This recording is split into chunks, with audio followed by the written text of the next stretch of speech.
Assalamualaikum warahmatullahi wabarakatuh. Di sini kami dari kelompok Decision Tree akan melakukan presentasi mengenai materi Decision Tree.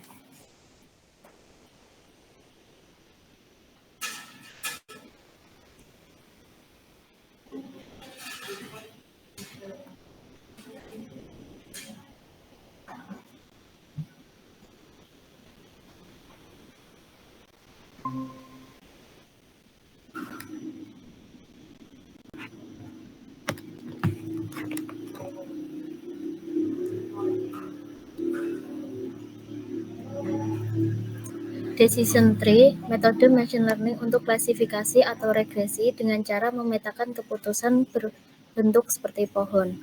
Decision Tree adalah salah satu metode dalam machine learning yang digunakan untuk melakukan klasifikasi atau regresi. Decision Tree bekerja dengan cara memetakan keputusan dalam bentuk struktur seperti pohon, di mana setiap simbol atau node memiliki keputusan berdasarkan atribut tertentu. Cabang mewakili hasil keputusan tersebut, dan daun atau leaf mewakili kelas atau nilai yang diprediksi. Kemudian proses pembuatan decision tree. Yang pertama ada atribut yang akan dipilih untuk memisahkan objek. Pemilihan atribut menggunakan kriteria. Prosesnya menggunakan scikit-learn untuk menghitung information gain. 2. Urutan atribut mana yang akan dipilih untuk pemisahan objek. Membagi data berdasarkan atribut menggunakan fungsi pembagi dataset di RapidMiner atau Python. Ketiga, ada kriteria pemberhentian. Yang keempat, struktur tree atau pohon. Menentukan simpul keputusan. Menghasilkan cabang pohon secara otomatis dengan algoritma. Yang kelima, ada pruning atau penghapusan node yang tidak penting atau proses yang tidak berguna. Pruning pohon memangkas cabang menggunakan parameter validasi. Kemudian ada cara penentuan atribut.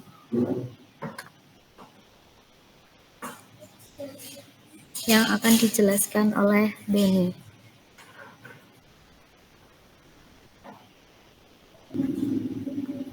Oke, yang selanjutnya yaitu cara penentuan atribut, yaitu dengan dilakukan dengan memilih atribut yang paling baik, memisahkan data berdasarkan target klasifikasi dengan melibatkan perhitungan nilai entropi, informasi gain atau Gini index,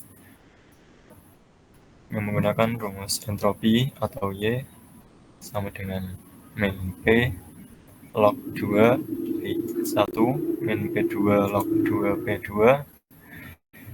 dan seterusnya dengan dikurangi P nilai N log 2 PN sama dengan sigma N sama NI sama dengan 1 min PI log 2 PI.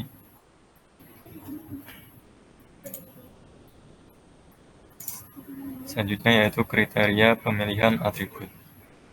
Yang pertama yaitu informasi gain, yaitu mengukur seberapa besar atribut tertentu mengurangi ketidakpastian atau entropi dalam dataset. Dengan rumus gain Y dengan A sama dengan entropi Y sama dengan sigma E nilai A dan dengan entropi YJ. Intinya yaitu gain ratio. Modifikasi information gain yang memperhitungkan jumlah nilai unit pada atribut untuk mengatasi bias pada atribut dengan banyak kategori. Dengan rumus atribut SI, S dan A dengan sigma SIS log 2 SI bagi S, atau dengan rumus gain ratio SA gain SA bagi dengan SI SA. Ini itu indeks Gini, yaitu mengukur impurity atau ketidakmurnian dalam dataset. atribut yang menghasilkan impurity terendah dipilih, yaitu dengan rumus indeks gini, A sama dengan 1 min sigma C dengan nilai atribut P 2X. Jenis-jenis decision tree. Yang pertama yaitu CART, digunakan untuk klasifikasi dan regresi menggunakan Gini index. CART menghasilkan pohon biner yang dapat menggunakan atribut numerik dan buat hal yang sama. Yang kedua yaitu ID tree atau Iterative Decommodinizer Tree, digunakan untuk klasifikasi menggunakan information gain. ID 3 lebih efektif dan sederhana. Selanjutnya yaitu C4,5, digunakan untuk klasifikasi menggunakan C45, dapat menggunakan atribut numerik, kategorikal, dan nilai kosong.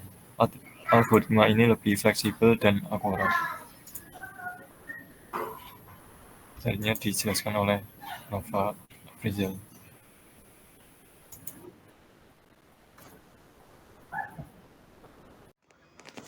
Oke, melanjutkan presentasi dari Mas Doni.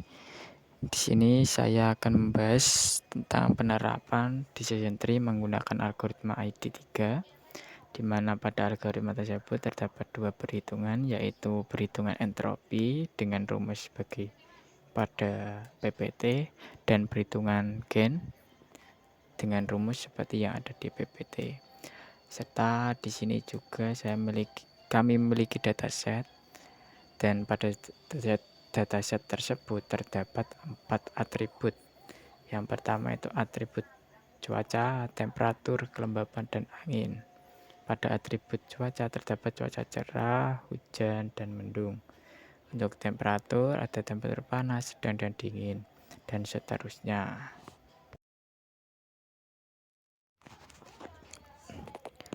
Yang pertama kita akan menghitung not 1, di mana not 1 adalah akar. Dan untuk atribut-atribut yang ada di dataset tadi kita masukkan di tabel not 1 seperti yang ada pada PPT.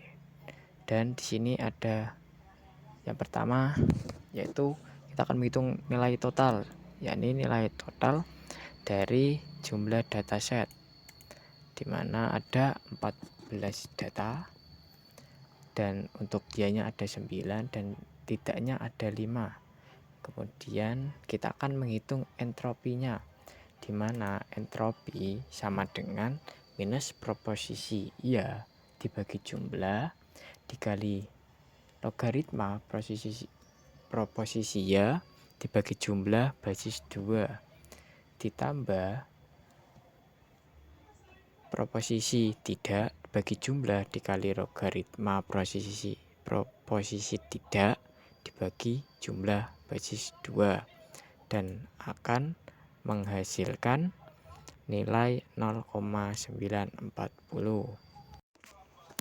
Nah, setelah entropi total sudah didapatkan, kita akan menghitung entropi dari masing-masing atribut. Yang pertama kita akan menghitung entropi cuaca cerah, di mana jumlahnya ada 5, untuk ianya ada 2 dan tidaknya ada 3. Dan untuk hujan ada 5 jumlahnya, untuk ianya ada 3, tidaknya ada 2, dan seterusnya. Dan untuk nilai entropinya kita dapatkan di cuaca cerah yaitu 0,971, dan di cuaca hujan 0,971, dan seterusnya.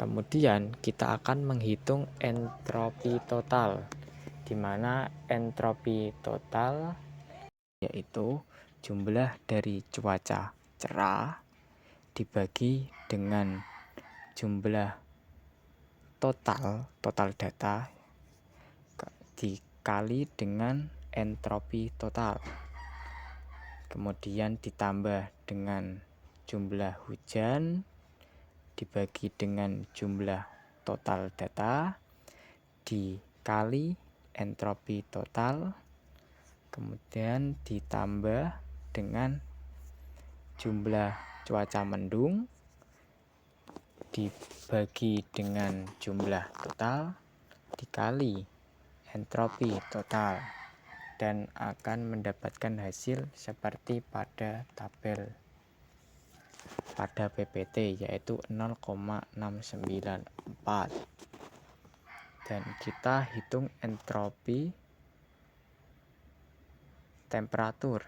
Pada entropi total temperatur mendapatkan 0,911, dan pada kelembapan 0,78, serta pada angin yaitu 0,892. Kemudian kita akan menghitung gainnya. Untuk menghitung gainnya yaitu entropi total dikurangi dengan entropi dari total data yang 0,940 tersebut. Jadi kita mendapatkan gainnya yaitu 0,247 dan seterusnya. Kemudian setelah kita mendapatkan gainnya, kita mencari gain tertinggi, dan di sini kita mendapatkan gain tertinggi pada atribut cuaca, yakni 0,247, dan kita akan jadikan menjadi not akar. Nah, ketika kita sudah mendapatkan not akar, yaitu kita dapatkan atribut cuaca, kita urutkan dataset berdasarkan cuaca, yaitu cuaca cerah, hujan, dan mendung, seperti yang ada pada PPT tersebut. Nah, ketika cuaca cerah, untuk aksinya yaitu ada dua kemungkinan, yaitu ya dan tidak. Hujan juga sama. Tapi pada mendung itu sudah pasti ya. Nah, setelah mendapatkan entropi dari not 1 dengan data tertinggi yaitu cuaca, kita akan membagi cuaca tersebut ke dalam cuaca cerah, mendung, dan hujan, di mana cuaca cerah memiliki dua kemungkinan, yakni ya dan tidak. Hujan juga sama, ya dan tidak. Tapi mendung ya semua. Oleh karena itu kita akan menghitung not 2 berdasarkan cuaca cerah terlebih dahulu. Nah, untuk not 2 perhitungannya sama seperti not pertama, dan kita dapatkan gain seperti yang ada pada PPT. Kemudian kita memasuki not 3, yaitu perhitungan cuaca hujan, yang kita dapatkan perhitungan seperti yang ada pada PPT, bisa dilihat. Nah, dan kenapa mendung tidak dihitung? Lah, ya karena mendung aksinya sudah ya semua, jadi tidak perlu dihitung. Nah, kemudian untuk hasil akhirnya sendiri seperti yang saya jelaskan tadi, untuk akarnya yaitu cuaca, dan kita bagi cuaca menjadi 3, yaitu cuaca cerah, mendung, dan hujan. Kemudian setelah itu kita bagi cuaca cerah, yaitu terdapat tabel kelembapan, yaitu jika cuaca cerah dengan kelembapan normal maka hasilnya akan ya, tapi jika tinggi maka tidak. Kemudian untuk mendung yaitu ya, karena sudah pasti, karena aksinya ya semua. Kemudian untuk hujan kita ambil dari yang tertinggi, yaitu tadi yang tertinggi adalah angin. Nah, jika hujan dengan angin kecil maka ya, dan Jika hujan dengan angin besar, maka tidak. Seperti itu.